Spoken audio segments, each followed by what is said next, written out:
अस्सलामु अलैकुम रहमतुल्लाहि व बरकातहू। मोअज़्ज़िज़ नाज़रीन किराम, मैं सबसे पहले हमारे भारत की अवाम को दिली मुबारकबाद पेश करता हूँ कि उन्होंने 10 साला आमरीत की हुकूमत का खात्मा कर दिया। ये हमारी भारत की तारीख में 4 जून का दिन सुनहरे अल्फाज में लिखा जाएगा, क्योंकि बातिल ताकतों ने अपने जिस अज़ाइम का इजहार किया था और चंद सिरफिरे नौजवानों को वरगला कर मुल्क में एक इंतशार की कैफियत पैदा करने की पूरी कोशिश की थी, और आगे भी उनके बड़े खतरनाक अज़ाइम थे, लेकिन 4 जून के नतीजे ने उनके तमाम नापाक अज़ाइम पर पानी फेर दिया और हमारी भारत की अवाम ने उनको अपना असली मुकाम उनको बतला दिया है। तो इसलिए मैं तमाम भारत की अवाम से मैं शुक्रिया अदा करता हूं और उनको मुबारकबाद देता हूं। अब हमारे तेलंगाना का नतीजा एक चौंकाने वाला सामने आया है। चौंकाने वाला इसलिए है कि जहां कांग्रेस की हुकूमत है और यहाँ के मुसलमान भी एक तरफा तौर पर इंडिया अलायंस को हक में वोट का इस्तेमाल किया, लेकिन इसके बावजूद भी हमारे स्टेट से 8 सीटों का बीजेपी के लिए इंतखाब एक हमारे लिए लम्हे फिक्र है। तो यहाँ पर ये सोचना चाहिए कि हमारे अंदर आस्तीन के सांप कौन छुपे हुए हैं।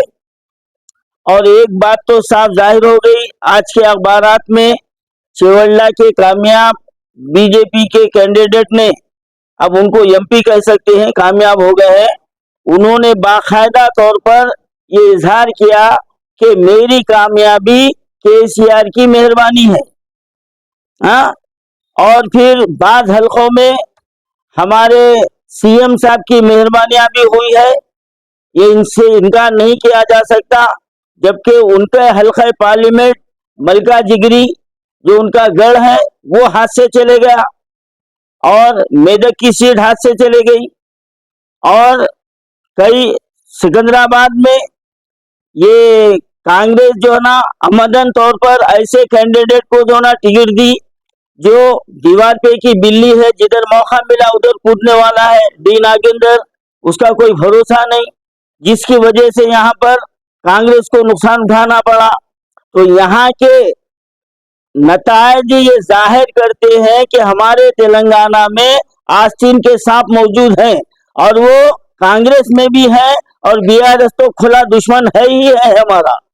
केसीआर खुला दुश्मन हमारा मौजूद है, और उसने अमदन इस इलेक्शन में अपनी बेटी को बचाने के लिए और खुद को गिरफ्तारी से बचाने के लिए, अपने बेटे को बचाने के लिए उसने दरे पर्दा बीजेपी का साथ दिया है। ये बात किसी से ढकी छुपी नहीं। अरे जो बाप अपनी बेटी को हरा सकता अपने मफाद के लिए, तो अब वो क्या नहीं कर सकता। निजामाबाद की सीट 2 मरतबा क्यों गई, ये इसी की वजह से गई है। लेकिन देखिए, अब खुदरत के पास देर है अंधेर नहीं है।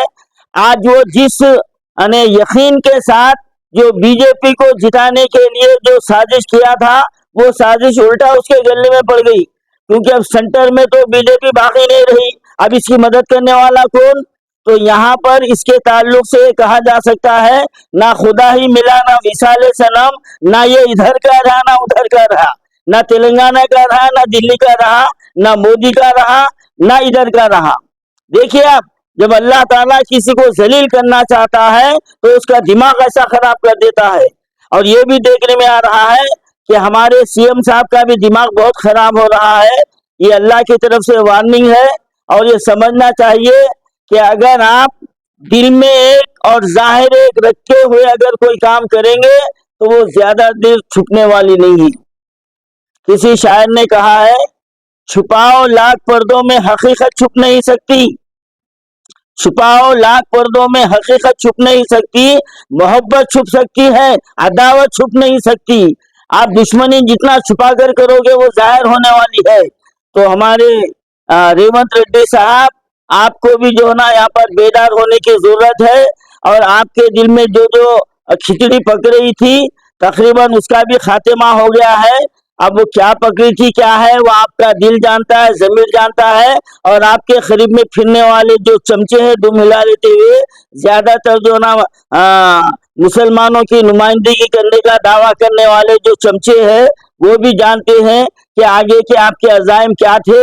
लेकिन अब वो नापाक अज़ाइम तेलंगाना में आपके पूरे होने वाले नहीं है, ये आपको समझ लेना चाहिए।